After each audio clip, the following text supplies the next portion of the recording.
Welcome to the Everyone's a Critic movie review podcast. I'm your co-host Bob Zarrow. With me, as always, is professional film critic Sean Patrick. Visit us at IHateCritics.net, everyone'sacriticpodcast.com, Facebook, Twitter, Instagram. The handle's CriticsPod. There you can watch the trailers, read Sean's reviews, see his Netflix vacations to New York and LA, and hopefully more. Not New York necessarily, but and everything else. So follow us there, tell your friends about us, like us. Then subscribe to the podcast at Apple Podcasts, Google Podcasts, Spotify, Alexa, Stitcher, all your podcatchers. Rate and review the show. We'll read your reviews on the air, and then Patreon. IHateCritics.net/Patreon is the best way to support the podcast. There's also a merch tab and a PayPal tab if you want to just do a one-time donation. We're going to hopefully start doing T-shirt themes based off of something we say in the show. Did I tell you about my conversation with a certain artist, or did he tell you about it? No. So I've been Facebook messaging him behind your back on X, just because you were busy. Yeah. And what I'm thinking we're going to do is, with your approval, is kind of come up with a couple of things we say on the show. Right. Do a poll, and then commission him to do a design of some sort, and then that'll be the next, we'll do that every month or month and a half, and try to get him on the show and stuff. So that nice. is something that we're going to start putting polls up. But I have been getting a lot of requests for Batman versus Jesus. That was really good. I mean, it was really good. And I Googled it, and nobody's done that. That is bizarre. I thought for sure somebody would have done Batman versus Jesus. Not necessarily for the lighthouse, which is obvious, but you know. We didn't come up when we were talking about Lighthouse because I don't know if I'd heard it by then, but I was listening to How Did This Get Made? They were doing Body of Evidence with Willem Dafoe. And have you heard about this? No, but I've seen the movie. Have you heard the Antichrist story about Willem Dafoe? So that movie's got a lot of sex in it. It's Lars von Trier. And now this could be apocryphal, this could be made up, but allegedly, this was brought up in the How Did This Get Made show by one of the audience members, that they had to get a body double for Willem Dafoe's penis in the movie because Lars von Trier found Willem Dafoe's penis to be confusingly large. That's funny. This man should not have a penis this large. It doesn't fit. That's funny. Yeah, that's a new one, Willem Dafoe's penis. Yeah, no, it's funny because I was... Maybe that's what the tentacle was in the lighthouse. Right. Jesus. They must have had a body double in Lighthouse too, because he's doing like naked yoga at one point. It's not hanging out, so maybe some CGI or something. They CGI his giant penis. Oh, that's funny. It was cold in the lighthouse. You don't know. That could be. But I don't know. Sometimes if it's nothing. This has been your podcast on Willem Dafoe's penis. That'll be one of your choices, or Batman versus Jesus.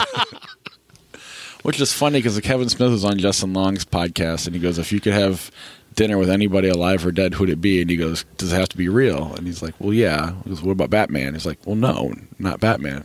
So I guess I can't have Jesus either. Well, Jesus was real, at least. He might not have been God, but he was real. And he's like, well, you don't know that he was real. I want Batman and Jesus. I want dinner with Batman and Jesus. So I was like, oh, my God, they're going to steal our idea. But they didn't. And then I couldn't sleep last night, and for whatever reason, I was watching a YouTube video on The View, a show I've never watched. Right. Or at least not, I mean, everybody's probably seen it, but I've never, I work during the day, and it's on during the day. And they were having their 5,000th episode or something like that, and I found out that the name of their show is originally going to be Everyone's a Critic. But ABC said the name sucks, so they need to pick a new one. Thank you, Either ABC. that or I was sleeping at 2 a.m, and I just had a dream of that, but I swear that happened. Although it would make sense that I was dreaming. What drew you to a video of The View, though? That's what They had Donald Trump Jr. on. I don't even know why I would have clicked on that. I really don't know. I just kind of I don't really search for things. I just whatever pops up, and I'm like, oh, Whoopi Goldberg calls out Donald Trump Jr. I want to see this. And then I never got that far. It was like a 50-minute video, and I fell back asleep. That's enough of a day in the life of a podcaster. Yeah. Trailers, Fantasy Island. Weird. This is weird. I guess I should have seen this coming because it is Blumhouse, but this is a reboot of Fantasy Island as a horror, I guess, which is weird. I mean, it was kind of a horror when it was on, but it was terrible. You know, the original. It's a different kind of horror. This is a horror movie where Michael Pena plays Mr. Rourke, and I'm curious what millennials think of that idea. Like, do they have any idea about Ricardo Montalban and the whole history? You assume so, because why else make this? You want the familiar IP.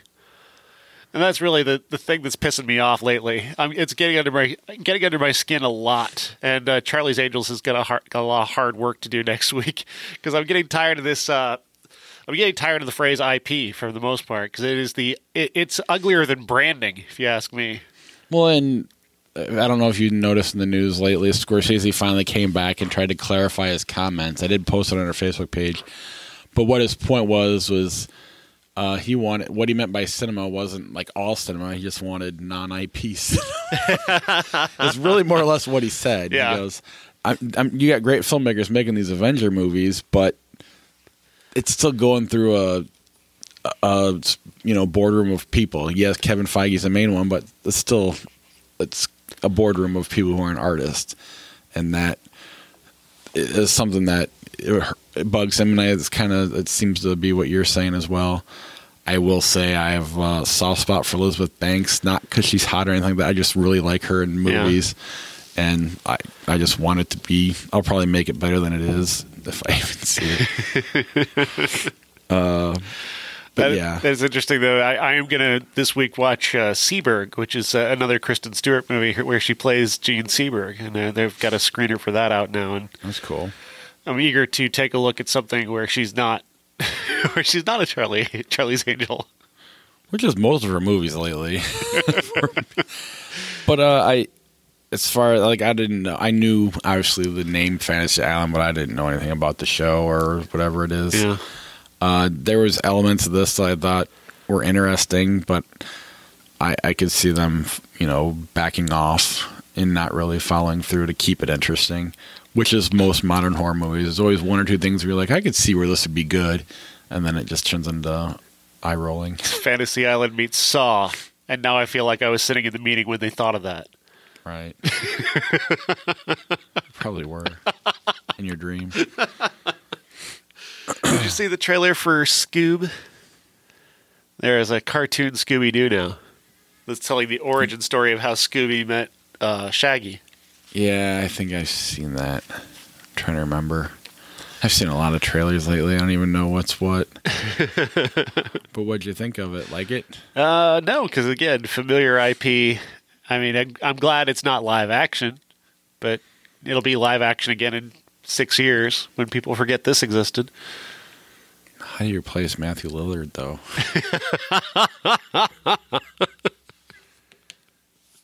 Yeah, I mean, now that I think that's what Applebee's says every Wednesday when he's not there. It's mean. He was like the only 40-year-old, 20-year-old there was. That had to be awkward, though, in all those movies like Scream and all those Freddie Prinze Jr. movies. And you're like pushing 40 and they're all like 24. Whatever. No, I'm sure he's living very happily off of his Scooby-Doo money. Yeah, I've heard he's downsized and living within his means, which is good. I've really actually heard him say that on a podcast once. Maybe those Scooby checks aren't as big as I thought. Or maybe they are, and he just doesn't need a mansion. Okay, good for him. But I guess we'll start with Netflix sent you to New York again, and the reason we didn't talk about it last week is because it was somewhat last minute. Yeah, I literally confirmed the thing last Friday that I was going for Marriage Story, Noah Baumbach's new movie with Adam Driver and Scarlett Johansson, Laura Dern, and Alan Alda. And this is an incredible movie. This is the kind of movie that I think Martin Scorsese is hoping people will make. Realistic characters, a real story to tell, and for married couples, I imagine this is probably scarier than Midsummer. This is what divorce is like for people who definitely need to not be together, but at the same time still care about each other. But then they're caught up in the whole process of divorce, which leads to lawyers who want to use every bit of power imaginable that they can come up with, and that leads people to going out of their way almost to hurt each other in order to get what they want. In this case, it's the custody of a child and the idea of where to live. So the wife, Scarlett Johansson, is an actress, and she's got a job at a TV show in Los Angeles, but she and Adam Driver have been living in New York, and he's a playwright and has his own theater company there and wants to stay there, and he wants his son there. And this, of course, leads to them wanting different things and wanting to live apart and get divorced. And when she moves to Los Angeles, she gets a lawyer played by Laura Dern. And this incredibly complicated performance by Laura Dern, because she's essentially the villain in many ways, but she's not really the villain, because there are no villains in real life. She's just a lawyer who's doing her job. Her job is to get the best deal possible for her client by almost any means necessary. And that does make her kind of heartless. But she makes so many unique and interesting choices as this character that never makes her sympathetic in any way, but that she's true to herself. And that's really what makes this performance so interesting and complicated. Then you have Scarlett Johansson and Adam Driver, who clearly are two people who love each other but don't want the same things anymore. And the battle over this child, the child isn't even really a character in the movie. Unlike, say something like Kramer versus Kramer or other types of divorce dramas, you usually see the child kind of at the center, and the child has a larger voice. This child doesn't really have much of any voice in this. It's right with these two people. There is a scene in this movie that is verbal violence on a level of like like a mob drama. Like the verbal bullets that are fired are so real and so painful. And the screaming. I mean, if you've ever had that deeply emotional kind of argument with another person where you're both going for the absolute jugular, this is the ultimate example of that. Then there's a moment at the very end that is just lovely. Just the most this character being incredibly vulnerable, and the people around him only have a vague idea of what it is that he's doing in this moment, and it's really it's so much impact. Noah Baumbach is amazing. He directs this movie with such assurance, and this is much less harsh than, say, something like Margot at the Wedding, which to me is like razor blades. Like, I can't even watch it. The characters are all so nasty. But this one, the characters, everybody's sympathetic and everybody's flawed, but you feel for them all. You can see where their mistakes are. You can see where they're out of line, but at the same time, you understand it, and you understand them both, and they both are trying to be kind to each other in this situation as much as they can. Yeah, I can't wait to see this movie. I think I don't know, it looks fantastic. It looks powerful. It looks, I mean, it's a joke, but I mean, I'm thinking about like when Alec Baldwin calls daughter a pig and all those things right. that, we sit and laugh at, but those are real moments that get caught on tape, and then we all have to see. I mean, not that that's even relevant to this movie, but it's cool that they could capture a moment. It sucks, right? I'm sure in real life, no one's proud of acting like that, but when you're caught up in those moments, it's hard not to. And I don't know. This is Netflix. Yeah. When? December 6th. God damn it! Why do they have to wait so damn long? It was weird, though. We went to a critic screening about a block away from a theater that was already showing this movie, which I thought was bizarre. But that's what they've been doing lately, is because The Irishman's out there in like 4 theaters, which sucks. I think the theater should have gone with the 45 days or whatever it was. Well, they wanted 45 days. Netflix wanted 40. And that was really, they wanted 38 to 40. It's what Netflix wanted. I'd read that Netflix offered, they said the highest they would go is 45, and the theaters wanted like no less than 60 or something like that. I don't know what it was, but to me, the theaters are going to have to find a way to, if they want these movies, to compromise in some fashion. I can see it from the theater owner's perspective, though. Like, how big is a 3.5-hour movie going to be in a movie theater in terms of how much money you can make off of it? You're talking maybe 3 screenings a day at most with a length like that. And as much as people are like, oh, I'm so excited about this movie, how many people really are ready to pay to see a 3.5-hour movie in the theater? Right. And in that particular scenario, no, you're right. Just because I'd go do it doesn't mean, right? 50 other people are going to do it every day or in every town and 3 times a day. You have to to really make money on that, considering what they make off of tickets, which the amount of money that movie theaters are forced to give away on ticket sales alone, it's really not valuable. You don't make money selling tickets. You make money selling popcorn and pop, and maybe you could do a little bit more of that in 3.5 hours. But then, I don't know. You have to sell out every screening to make it actually valuable to have a movie that's only showing 3 times a day. Yeah, and I mean, it's hard to say with the Scorsese, De Niro, Pacino, Pesci combo if that would bring people or not. Maybe not. But at some point, there are movies that could, that I think could do okay. And part of me is like, it's like radio kind of holding on to the death grip of what they got until it fails, and rather than moving on and trying to adapt. Certain stations do, but others are just like, what, I'm playing the same 12 songs, every half hour, and they're going to do fine until they're not, and it's on the way out. But those Fathom events and those things are working well for, the movies. Every time I've gone, it's been packed. Yeah, if you wanted to roadshow The Irishman, maybe that would work, but not as a regular theatrical release, which is what Netflix wanted. Right. Let's see. I know people are trying to say that Joaquin Phoenix is basically wrapped up Best Actor, but that means they haven't seen Adam Driver yet in this movie, because this is a performance. As great as Joaquin Phoenix is, and much as I appreciate what he did there, this is a better movie, and it's a much more complicated and complex performance. Where and again, I'm not criticizing Joaquin Phoenix. I love that performance. Honestly, I think it's way better than the movie, his performance. But he's got a lot of room to play with. He's got a lot of broad structure to work with, and it's showy, and it's that show your work kind of acting that we often talk about. Adam Driver has to do so much more internally here and try and communicate that to you in a much more subtle fashion, and I'm much more impressed with this than I am with the showier, broader. I've always stuff. liked this. Obviously I haven't seen this movie, but that type of performance over the over-the-top stuff. I appreciate Jack Nicholson and, everything he's ever done. But, it's like when Cate Blanchett won Best Actress, and then Amy Adams, though, was so much better in whatever it was, Arrival or whatever it was.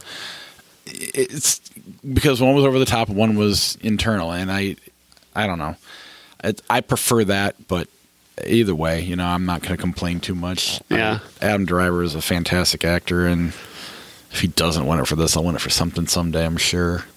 So the press conference was fantastic. Alan Alda is as charming as you would expect, and Laura Dern is just so wonderfully sweet and just has a wonderfully smart answer for everything.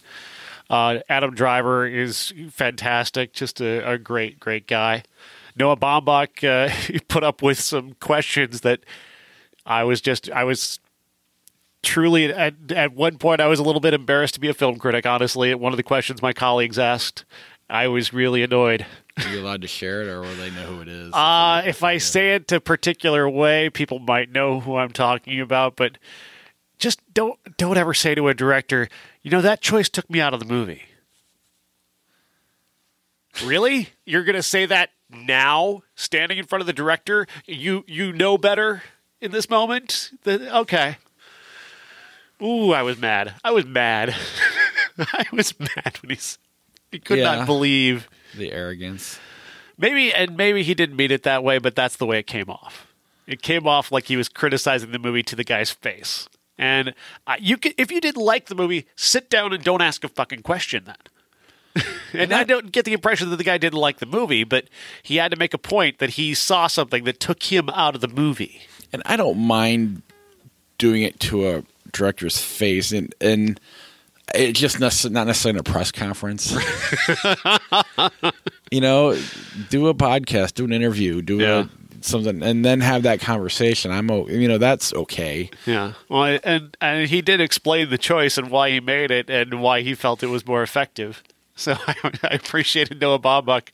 He didn't like dunk on the guy. It was really just an intelligent answer about why he chose what he chose. No, I've always enjoyed interviews where someone will go at a director and then watch them combat it. Kevin Smith does it really well a lot of times. In a one-on-one scenario, this was embarrassing. Yeah. Like you're trying to show the guy up. The way it came off. Whether intentionally or not, it came off like that, and I felt embarrassed for everybody in the room. Yeah. But speaking of being embarrassed, so I posted a picture of myself talking to Noah Baumbach, and it was really cool. I got like a minute with him just to chat and ask him a question about the movie, and I was going to record it and play it here on the show, actually. And, funny thing about recorders. Can I hit record? There were people around, and again, more of my colleagues just kind of being New Yorkers. Granted, I don't know if they were New Yorkers, they were acting like New Yorkers. Everybody's kind of shoving in and trying to, there's no structure, so nobody's got any, there are no rules. It's the Wild West. Whoever can get close enough gets to ask a question. And I finally got my moment, and everybody's kind of shoving around and trying to get his attention, and so I just thought I hit play and I didn't. So now there's a picture of me holding my recorder in front of Noah Baumbach, and the recorder's not on. That's funny. I thought maybe there was one time, because on the side I interview bands, and I had an entire band in a tour bus that I was talking to him, and I was talking to the singer, and the drummer's off in the background bad mouthing the band. I was talking to this guy, and I didn't even hear it. I released it, and the singer sends me an email and goes, "Hey, you can do what you want, but would it be cool if you kind of cut this part out where my drummer's being an idiot and bad mouthing?" And I was like, I didn't even hear it. I'm sorry. And I went in to look, and sure enough, in the background, you can hear him bad mouthing the band they're talking about, and it was. I don't know. I thought that's where you're going to go with this for a second. Millions of times I've had to not hit record. Never on this podcast, or I guess maybe once or twice, but never for real. We finished, and I was like, oh shit, we didn't record. Speaking of, yes, we are recording. Anything else on Marriage Story? I'm kind of jealous that this is one of what I'm most excited for now at this point. I can't, Uncut Gems I'm a little excited about, but this one just looks fantastic. It's weird looking ahead at the rest of the year and really not being all that excited about anything that's still to come.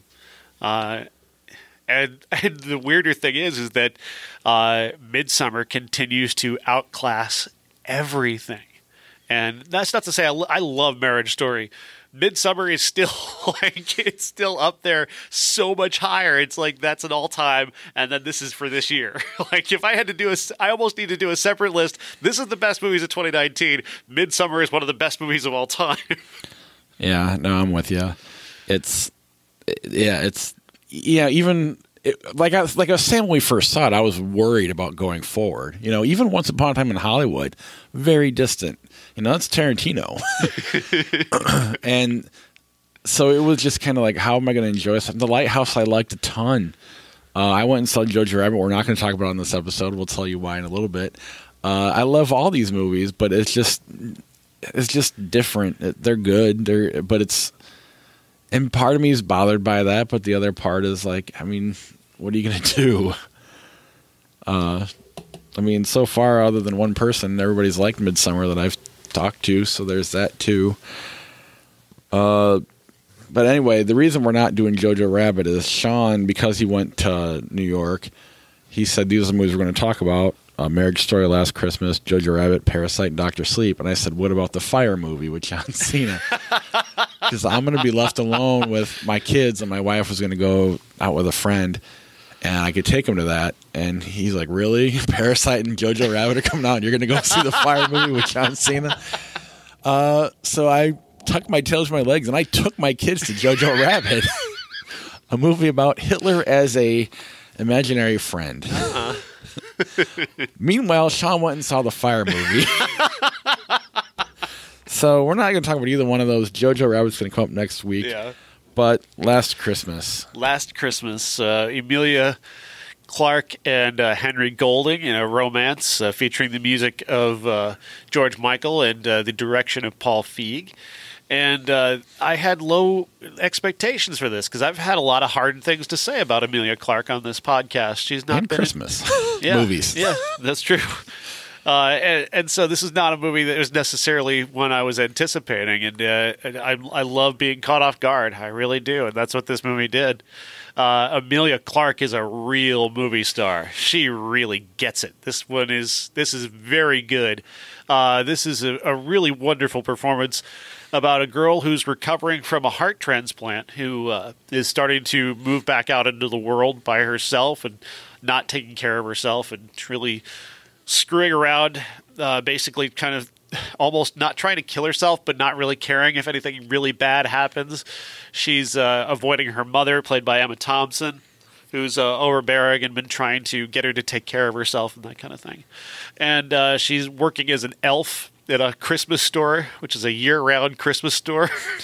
Jesus. This is set at Christmas, though.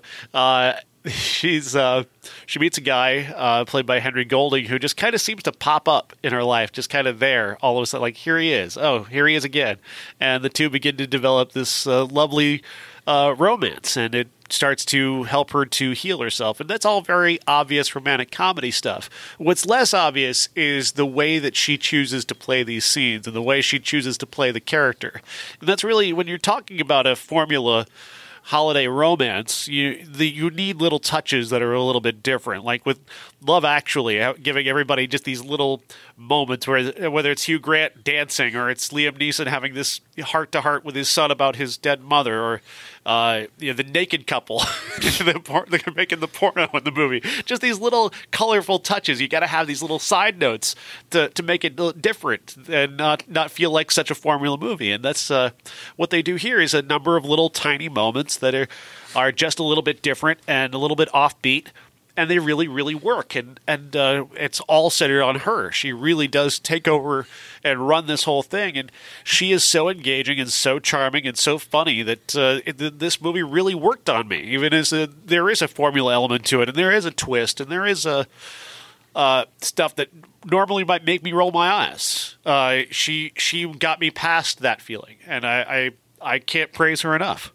Yeah, I remember when you watched the trailer, there was part of me that was like, this could be the thing that pulls her out of Game of Thrones and makes her a star. However, it couldn't be. It could also not be that. It could just be the formulaic, rom-com Christmas movie. They need to throw Paul Feig's name on it, and I was like, okay, I'm leaning that way. I mean, I'm not going to see it because there's only so many hours in the day, right? But I'm glad it turned out the way, you always want to root for somebody, and it's cool to see someone transition to the next stage of their career, because when you're on a TV show, you kind of become that character, and it's hard to get away from that. And it's cool to see that. I mean, it wasn't all that successful, but at least it was successful in the fact that they pulled it off. Just financially, they didn't. I wonder if maybe I have the advantage of never having seen Game of Thrones, and thus I don't have her in that particular box. Well, but at the same time, a lot of the things you said about her in the past has been because of. I mean, it wasn't just her you were saying stuff about. It was like, it was whenever they do that Walking Dead or Game of Thrones or any real TV show where they have the time off to do that quick horror movie real quick. Right. It always sucks, no matter who it is. They made so many bad choices. And that's just more for something them to get paid for in between movies or TV seasons. So I think there is that too, that maybe didn't matter if you were clouded or not. But I've never seen Game of Thrones either, and I don't really care. I mean, at this point, it's like I know crazy shit happens, so when it doesn't happen, I'll be disappointed, and when it does happen, I'll be okay. I was expecting that. If I'd watched it from the get-go, yeah, sure, I get it. That would have been cool, but I missed the boat on that, so at this point, it's too late. I've given up on pretty much all TV, and it's just all movies for me. I'm kind of in the same boat. Every now and then there's a Glow or something like that I'll get into, but I try. Like, I want to watch Barry, and I'm 2 episodes in, and then it's just like 7 movies later. Do I want to do another one? It is what it is. Parasite, yes. Bong Joon-ho, the director of Snowpiercer, directing this movie about a family in Korea who begins to... they're very poor, and they're trying to find jobs and try and find their way out of this impoverished situation that they're in. The son gets a job as a tutor for a very rich family. And from there, they begin to find their way into, just kind of weave their way into the lives of these very rich characters. He finds a job for his sister as an art teacher to a little boy in the house. He gets his dad a job as a driver for the family, even though but they're pretending not to know each other. So it's all like a big con job, essentially. And the mother eventually gets in as well. And so you've got the entire family in this situation. And then the movie is going to take a turn. And you think you know where this is going. You don't know where this is going. You really don't. There's a turn coming that nobody can expect. And it is absolutely fucking brilliant. It really is a movie that manipulates you in such unique ways, because it's almost sitcom level at times, where you're just like, this is funny, sitcom shtick at a moment, and then it takes a turn that it's like Midsummer. Like, what is going on in this moment? It is absolutely insane. And that's what makes this right up there with Marriage Story, right under that territory of being not quite Midsummer. Is it part of the reason why you don't expect it, because you don't even expect a turn to happen? Right? Because you're going through this movie and it's unfolding in a way that is very humorous. And while you're expecting something dramatic should happen, what that dramatic thing might be, you don't know. And this movie's got a lot of surprises in the third act, and they all make sense. It's all logical. You're not jarred specifically, because it all does have a certain sensibility to it, but there are jarring moments, don't get me wrong. But it's not so much that it feels out of place.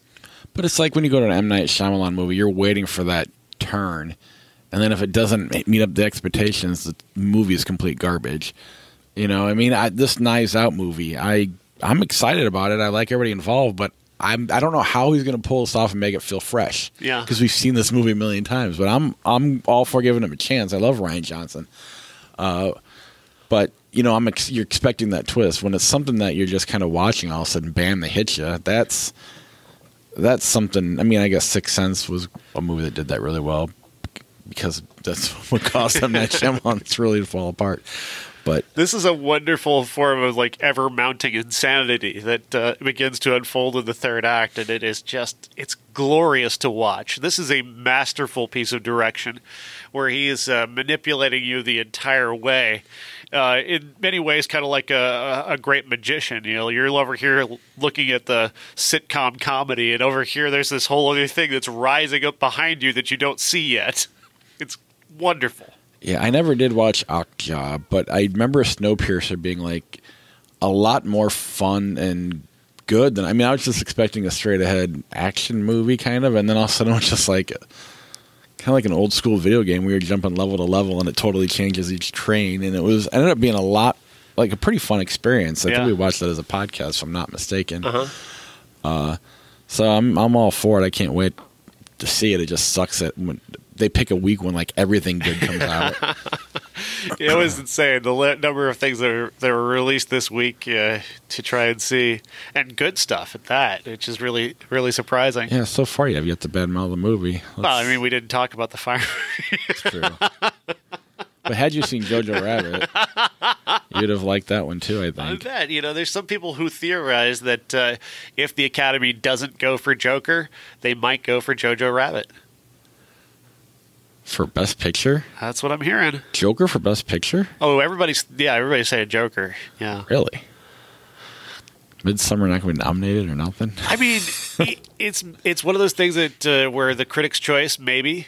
I don't know about the Academy. If they could somehow get a second wind or something like that. The Academy is so down on horror that it seems unlikely. Yeah, even though I would say that Joker is a horror movie in and of itself too, but I was talking every time. Like I had a couple conversations with colleagues, and they were my friend Linda Cook, who's a fellow critic, likes to ask people, well, what's your movie this year? What's your movie this year? Her movie is Midsummer. My movie is Midsummer. We asked a colleague at the thing, what's your movie? Midsummer.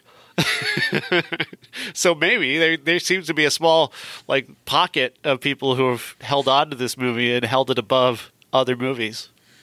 Yeah. But yeah, Joker right now is dominating the entire conversation. And I love Joker, don't get me wrong. But it's this type of thing that makes me turn on a movie. Dr. Sleep. Dr. Sleep, starring Ewan McGregor as the young boy from The Shining. All grown up now and an alcoholic and recovering and trying to pretend that he doesn't have these incredible psychic abilities and trying to deny his psychic abilities and the things he's able to do in terms of talking to the dead and seeing the dead. And then you have this young girl, Abra, played by Kaylee Curran, who is an even more powerful psychic than him. And they've developed this psychic bond where they're able to speak to each other without ever seeing each other. And the friendship sort of develops over a period of about a decade where they're communicating with each other. Meanwhile, as this is happening, we meet these characters led by Rebecca Ferguson, who is Rose the Hat. And she's this incredibly evil villain, and it's really kind of exciting to see this type of clear villain. She is evil. She's very evil. And granted, she's got a purpose to her evil. She's got people to feed and a family to take care of, but she's evil. She is a straight-up murderer, and there's no ambiguity about it.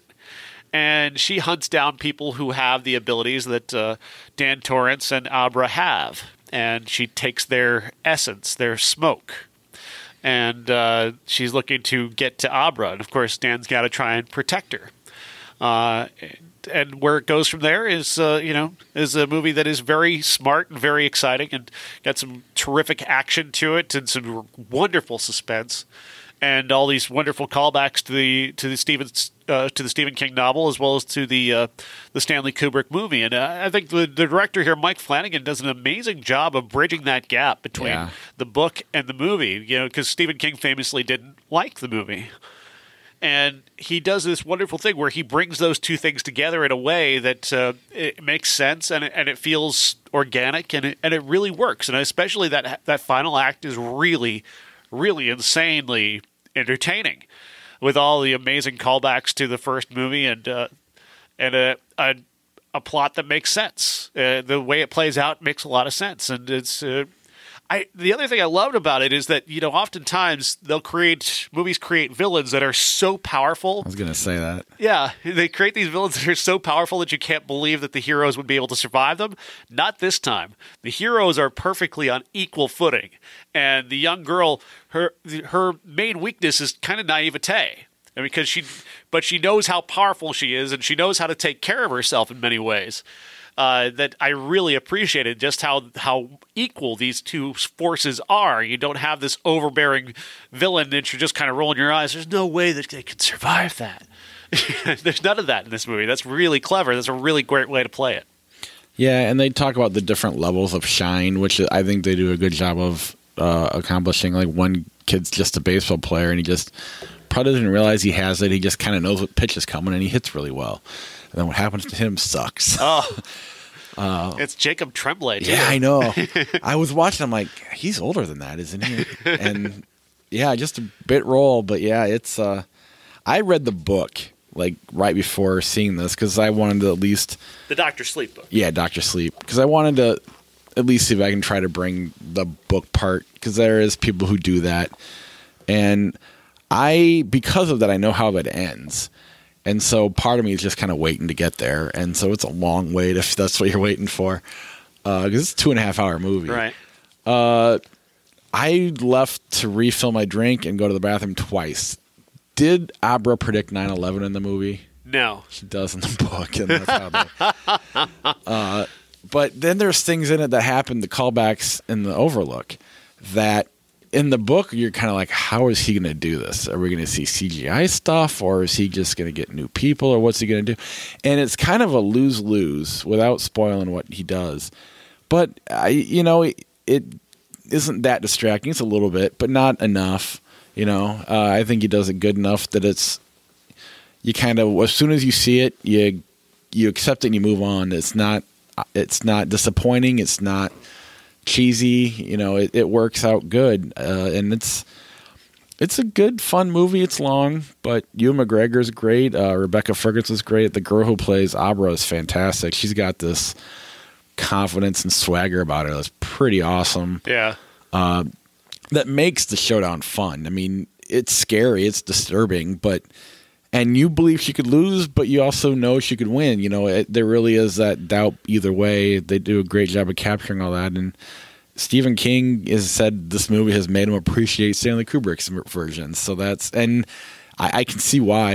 Like you said, it really does tie the two together better than I knew possible. Yeah, and I didn't expect it. Because this director's not done anything that's really blown me away before. A couple of Oculus and another horror movie like in that vein that really weren't that impressive. And this is a big undertaking here. He's got a lot of masters to serve in terms of, like I said, I was complaining before about IP. This is certainly related to that.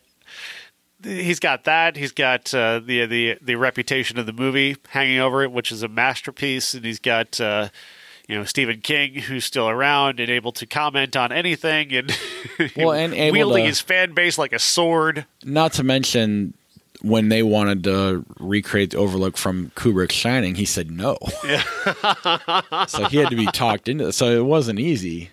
And at the same time, I mean, as much as I like this movie, gonna forget about it. I mean, I don't know. It's not The Shining. It's not Midsummer. It's not Jojo Rabbit. It's a good movie. It's kind of it. Yeah. I'll compare it to that. Maybe a little less because Pennywise is such a memorable character, but it's more of a blockbuster horror movie that happens to be 2.5 hours long. That happens to be a failed blockbuster. Yeah. But at the same time, if you want to watch it, it is enjoyable, and it'll be fun. I am surprised people didn't give this more of a chance.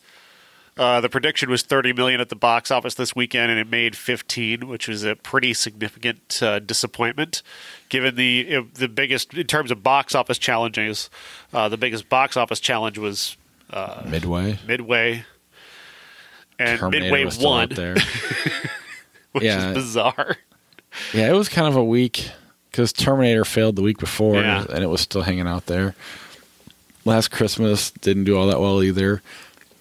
They all kind of hung out in that 15 million range. I think Midway only got to 17, so it wasn't like anybody did great, but it was... It was as if the movie theaters are kind of like network television this weekend. Good God, don't let this be the new norm. Right. But meanwhile, you got out there. I mean, you got Motherless Brooklyn, you got Lighthouse, you got Parasite, you got Jojo Rabbit. The Joker's still out there. There's great movies in the theaters, but especially these small ones, and I think Uncut Gems is coming soon. So there's stuff out there, and it looks like Ford versus Ferrari is supposed to be pretty good. I don't know. It's kind of disappointing. I don't know if having the fact that it was called Dr. Sleep hurts it, and not The Shining Part 2. Yeah, maybe. Because not a lot of people. I would have thought that the Stephen King fans would have helped with that. Apparently not. Well, I mean, did you see The Dark Tower? That's got a rabid fan base, and that didn't do shit. It was a shitty movie. Well, I know, but if the this fans is a really were good able movie. Yeah, it's good. I think it'll pick up a second life a little bit on Netflix, wherever it goes. But I don't think it's gonna. Obviously, it's not it because it did well. It's not a top 10 movie. But it may be a top 20 for me. Yeah, it depends on how the rest of the year pans out for me, and then whether or not, where I'm at mentally when I go and do it, if I remember it or not. It is so bizarre to look at this, though, and think that maybe with Parasite and Lighthouse, maybe we've seen him. Maybe we've seen what we're going to see this year, and that's going to be in our top 10 lists. And you're looking at this barren field, that is the rest of this year could just be blockbusters. Yeah, Star Wars. Curious about that Fox News movie, but that looks like it could be Vice. Yeah. It could go either way. I don't know. Yeah, I'm a little bit dubious on Bombshell, although Jay Roach is a hell of a director, and he tends to have a perspective, whereas Adam McKay tried to play it both sides. I think Jay Roach will be much more... he'll be a little nastier. You thought Adam McKay played... I thought Vice was too left-leaning without any... It just kind of was like, well, I know all this. This isn't... I don't know. I thought it lacked any perspective at all, really. I thought it just tried to present it and let you decide what's evil and what's not. I thought they just presented it as evil, but it was just kind of... It just didn't have any... Maybe perspective is the word, but it just didn't do anything for me. I thought there were moments where if you're somebody who agreed with Cheney, will go, yeah, of course that's the way you should see it. I don't think that's how he filmed it. Maybe Oliver Stone did that with Bush. Or W, whatever it was called. All right. Ladies and gentlemen, this is the main event for the linear, legitimate, and universally recognized, undisputed classic. The Shining. Yeah, The Shining, 1980. Stanley Kubrick directing a movie based off of Stephen King novel. Stephen King didn't like this movie. Stanley Kubrick didn't give a shit. And he made an incredible movie based off of that, which is good for him. The story goes that this family goes to this hotel in Colorado in the middle of winter. They're going to be the winter caretakers for it, and it's empty, and they're going to take care of the place, and it's haunted. Deeply, deeply, terrifyingly haunted. And it begins to haunt the character played by Jack Torrance, played by Jack Nicholson.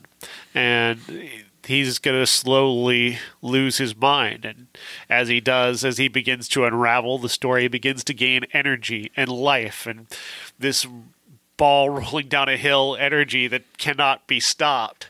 This ever-spinning insanity that is this cyclone that is building throughout the movie in this incredibly wonderful fashion with these amazing visuals, with the blood coming out of the elevator, the twins, the lady in that hotel room. Room 238 is a thing of nightmares, and undoubtedly. And I loved the way that they brought that in Dr. Sleep. I thought that worked really, really well. Just that woman rising from the bathtub is one of the most frightening things I'd ever seen as a kid. That haunted me for a while. The first time I saw this movie, when I was maybe 10 years old when I saw it. So your first pair of boobs scared you. No, her rising out of the tub didn't scare me. When she was kissing him, that scared me. And then, watching it now, it's like, this is definitely, Jack Nicholson doing what he was watching me act. But he's crazy, so it kind of works here. It works in Joker or Batman when he did it as Joker. Even Cuckoo's Nest, even though I think he is kind of in between there, but I think he lives within the context though of what he's playing, as opposed to sometimes doing bits of business. Well, The Departed was a bunch of business. As much as I love it, and it was a ton of fun, it was nothing but business. Yeah. But yeah, it's just and then you just wonder about, the more I watch Kubrick stuff or read about it or listen to a podcast talk about it, it's like, you just wonder why he makes the choices he makes sometimes, because The Shining doesn't particularly make sense. And that's part of, I'm sure, what Stephen King had a problem with. But it doesn't really matter, you know? Like abstract visual poetry at times. Right. And it's, you know, because it's dark, I'm more into it than, you know, something like Terrence Malick would do, whatever. But it's, I don't know, it's just such a fantastic movie. The way, I mean, but at the same time, the way he treated Shelley Duvall is kind of despicable. Oh, it's awful, yeah. And horrific.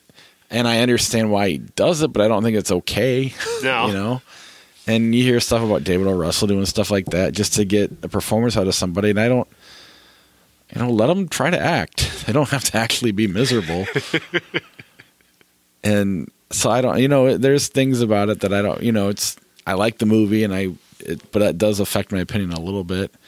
I mean, they brought back just about everything in Dr. Sleep except for like the bear or whatever that masturbating bear thing was. Right. That wasn't in Dr. Sleep. Spoiler. I mean, the maze, you know, you watching. Oh, I love the way they use the maze in Dr. Sleep. It's so good. Yeah. So good. But even in The Shining, when they go out there earlier and they learn it, you know, not for any reason. They just happen to learn the maze, so he knows his way around it, and Jack doesn't. And it's kind of cool, the way that leads to the climax. And the little kid on his little bike riding around the overlook, that wonderful piece of carpet that is such a great... The sound editing on that. Oh, the creepy twins, the sound of them talking is incredible. And at the time, nobody had ever done anything like that. Yeah. It seems passé now, but at the time it was something you'd not seen before, and that's what Kubrick was so great at, is creating indelible moments that perhaps you'd not seen before in a movie. Well, even the all work, no play makes Jack a dull boy. I mean, I was never really paid attention to it. I just knew it. And, you know, every time they wrote it, it was a little different. There was typos, and they didn't care. And I think that made it that much better. It shows you how much crazier he is. And they could have just done one page and then copied 1,000 of them. And it was, I don't know, that little detail mattered to me. And I don't know, it's truly a classic for a number of reasons. But at the same time, I mean, Dr. Sleep's not The Shining, but I don't think the book is either. Yeah. And I don't think that's the director's fault. The Shining's its own thing, and I want to call it The Shinning so bad. You know, you hear when you're talking about all work and no play, I keep hearing no beer and no TV make Homer something. The Simpsons Shining parody is one of the greatest pieces of television in history. Oh yeah. But I mean, that's an iconic line. The red rum, we haven't even mentioned that. Right. I mean, that was one of the first things. I don't know why. I remember my dad, who's kind of kept me sheltered. He was the one who kind of explained what red rum was to me. I don't even remember maybe it was The Simpsons. Maybe I saw it before The Shining. But it I don't know. It just iconic visuals, iconic characters, iconic story, and you know, Jack and Stanley Kubrick. It's just a fantastic movie, and I'm glad we got to watch it again. An excuse to watch The Shining, I'll take it. 1989, Henry V. I don't even know what that is. Well, it's Shakespeare. Well, I know that, but I don't know the movie. No, I don't either. Best of the Best. Best of the Best. Which one is that? Is that Eric Roberts? I really should have. I planned on watching Best of the Best because it looks so wonderfully, goofily cheesy that I really looks like it would be right up my alley in terms of watching something awful. Eric Roberts, James Earl Jones. How did I call that? A team from the United States is going to compete against Korea in Taekwondo tournament. The team consists of fighters from all over the country. Can they overcome their rivalry and work together? With Eric Roberts as a star. That's amazing. James Earl Jones is his worldly coach. Yeah, he's his Mr. Miyagi. Well, I'd love to see James Earl Jones doing some Taekwondo. And Henry V is Kenneth Branagh. Oh, yeah. Okay, I've seen that. Of course I've seen that. Now that's incredible. Yeah. Sorry for No, it took me a minute to remember. I was like, which one was that? No, the visuals in that are amazing. And it's Brenna in his enfant terrible phase when he was just when he was taking money from people and making these big grand epics that nobody wanted him to make. I do remember that era. Then they're Staying Together with Rudy. Nope, never heard of it. The complacent life of three small-town brothers is shattered when their father sells the family business from under them. What kind of monstrous father would do that? Is it Brian Dennehy? Why did I assume it's Brian Dennehy? I don't know. Yeah, because it's the 80s. Seems period appropriate. Stockard Chanley's in it. Daphne Zuniga. Dermot Mulroney. Are you having a stroke? And Rudy. That's a cold. Stockard Chanley and... I can't read. Demrot Mulsani. Talking faster than I can think. Or than I can read. Then there's My Left Foot with Daniel Lewis. I think I watched 10 minutes of this movie. Yeah, it's one of those where I've seen it. I don't need to see it again. This is insufferable. I mean, he won an Oscar. Inspiring story, so on and so forth. I don't care. I just don't care. It's all the stories that are around it that just kind of ruin it. Whether they're true or not, I have no idea. But I've applied them to this movie. I've applied them to Daniel Day-Lewis, and it's not fair. But it affects my opinion of him, and it bugs me. I'm sure it's not true. There's no way he had people carry him around set. There's no way he did that. Right? My willingness to believe it is very high. Yeah. I don't know. But yeah, if you want to go watch him win an Oscar, go watch that one. I just have no interest in like I said, I started watching it. I watched about 10 minutes and I'm like, I can't. I just can't. It felt like homework that quickly. I'm in a hotel in New York City. I hate New York, and I still can't sit through this fucking movie. Which, by the way, yes, I hate New York. That's the one takeaway that I had from the trip is that New York smells bad. The people are rude. I had a wonderful experience with the movie and with Noah Baumbach and Adam Driver and the press conference, and loved all of that. New York sucks. How often did you have to be out in public? Not often, but we had. I mean, it was so close. The theater was so close that taking an Uber seemed kind of stupid. So I would have to walk. Oh, and there's a shit ton of people when you walk. Yeah, and it's awful. And they don't use signs in New York. Who knew that they don't like to put signs on things to tell you where they are, so you can walk past them 3 times before you figure out where the fuck they are. So that's wonderful. And then New Yorkers don't like lines. They don't care for lines. They don't care for politeness. So they just want to get where they want to be, where they want to get their thing and get out of the way. And so don't go to a Starbucks or a fast food restaurant because they're just going to just walk right in front of you like you're not even there, and then tell you it's charming later how they take what they want. Yeah. Nope. Whereas Los Angeles, I literally felt like a warm hug when I got there. Honestly, that was the fire. The people were wonderful. The most wonderful Uber drivers to pick me up at LAX and take me back to LAX. While I was there, the Four Seasons was like just so lovely and inviting.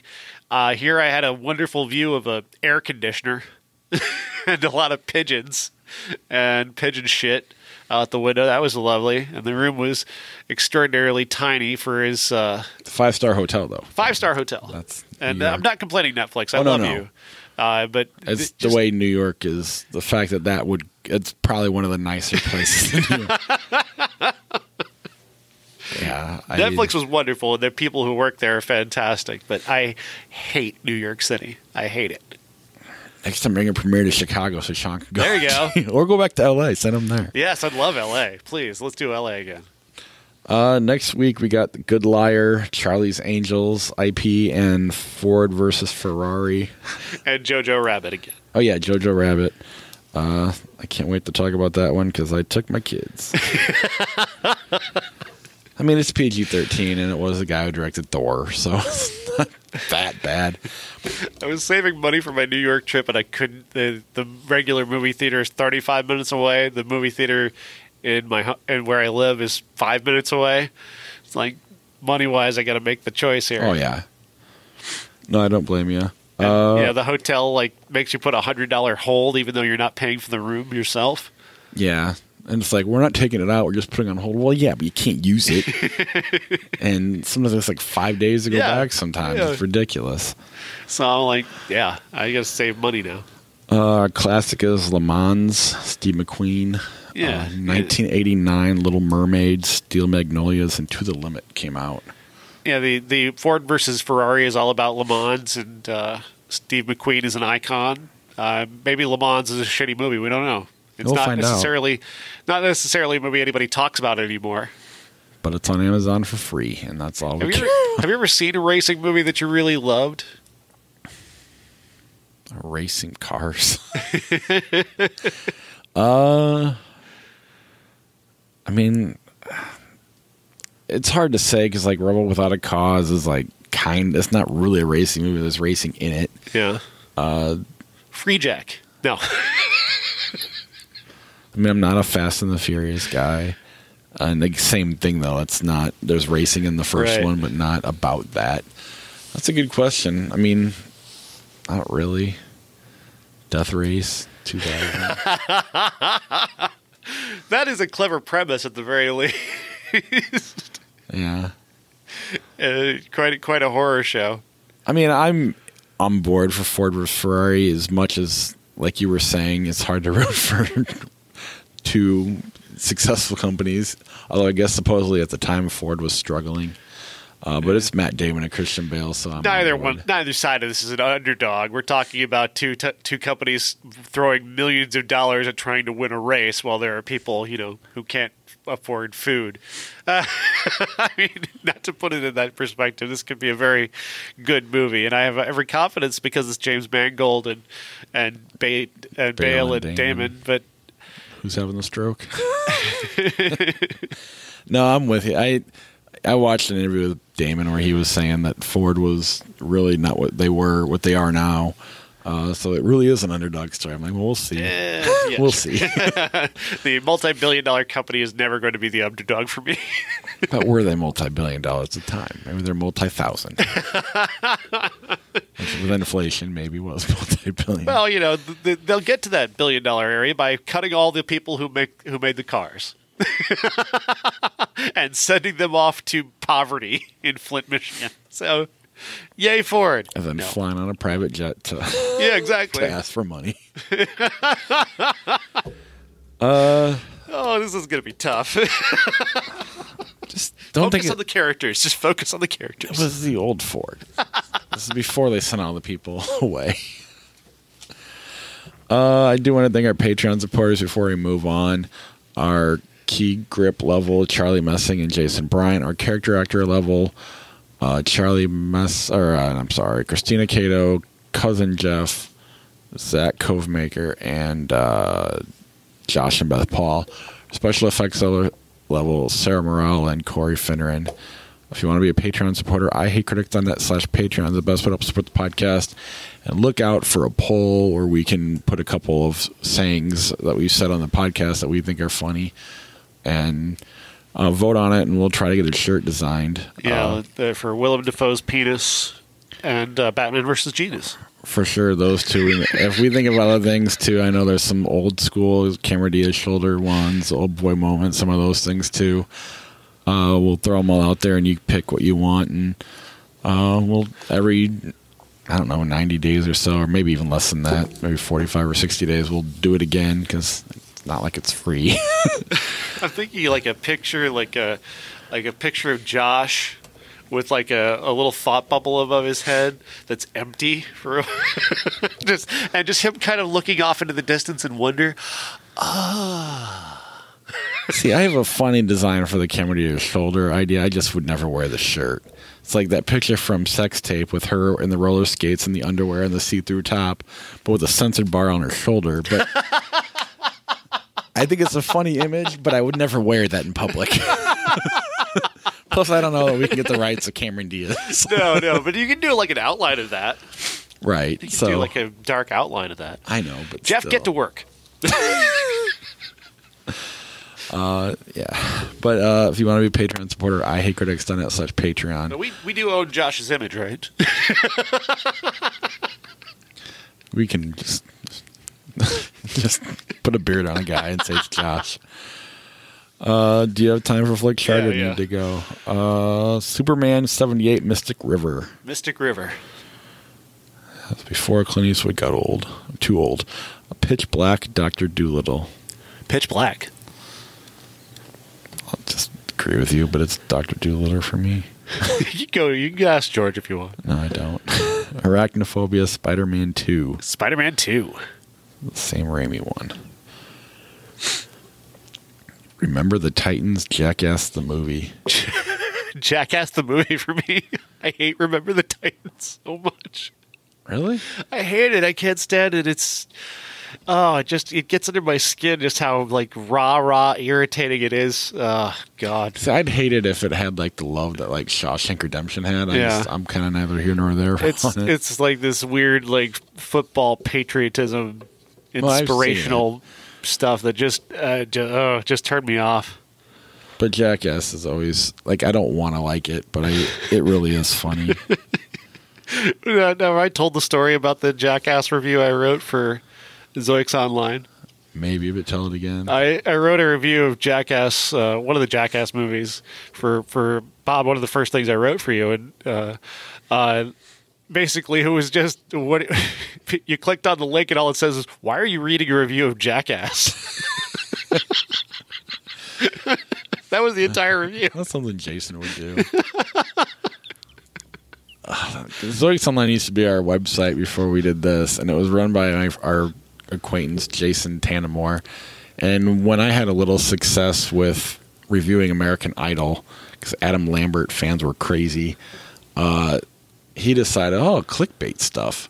So he would do like Scarlett Johansson nude leaks, and it kind of took away the fun of everything Sean and I were doing.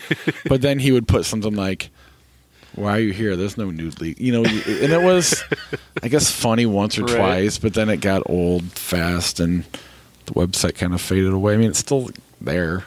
My other podcast is on it, and that's all that's there. Gone Baby Gone or The Others. That's tough. Those are two really good movies. Two very different movies as well. Gone Baby Gone. Yeah, I think the one I would watch last would probably be the one I'd pick. The Karate Kid, not the 2010 one, not the old one, or Battle Royale. Battle Royale. Agreed. Meet the Fockers, Vampire Hunter D, Bloodlust. I've not seen that one. Meet the Fockers or Blue Velvet.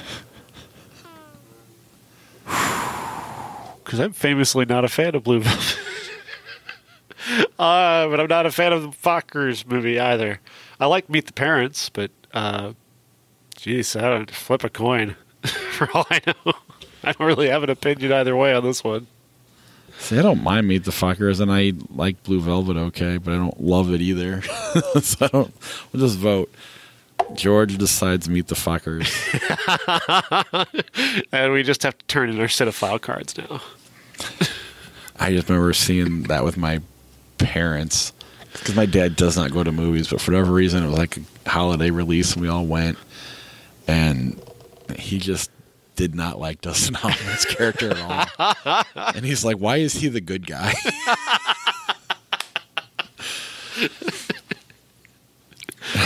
Harry Potter and the Chamber of Secrets, Swordfish. Harry Potter. You're really going to have George vote on Halle Berry's boobs? No, I'll let you have it. I'm not that.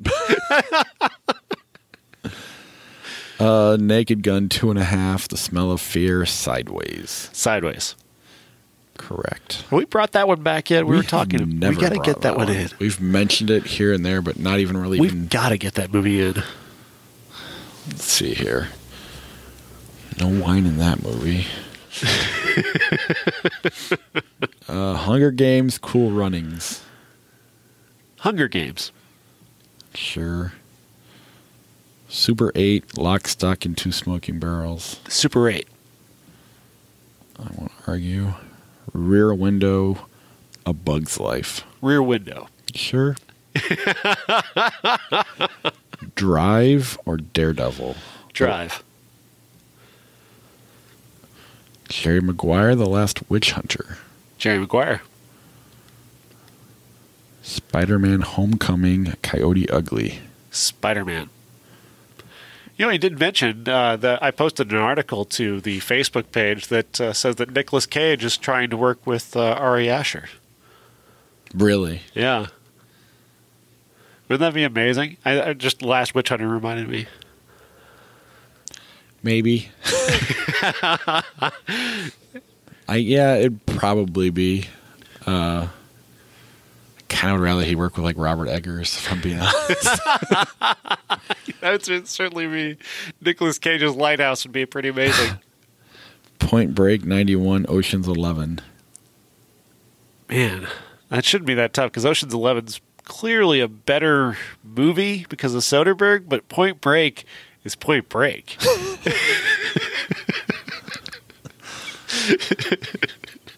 It's like trying to debate with Roadhouse. It's Point Break is like right below Roadhouse, like that cheesy appeal. Slightly better than Roadhouse. Oh, it's better, yeah. But Roadhouse is much more fun, though. I mean, that's the thing is Ocean's 11's better. It's more fun. I'd watch it first, but then Point Break's Point Break. So it's Ocean's 11 for me just because it checks more boxes. But the fact that it is Point Break, that's a lot of boxes in one. So I'll go Oceans. All right. Election, The Big Chill. Election. Fuck The Big Chill. It's not that bad. It's baby boomers talking. They do too much of that. Ocean's 12, Walk the Line. Ocean's 12. Yeah, I don't know why I don't like Walk the Line. I don't hate Walk the Line. I just don't love it. I don't know why. I'm with you. Half-Baked, Stand By Me.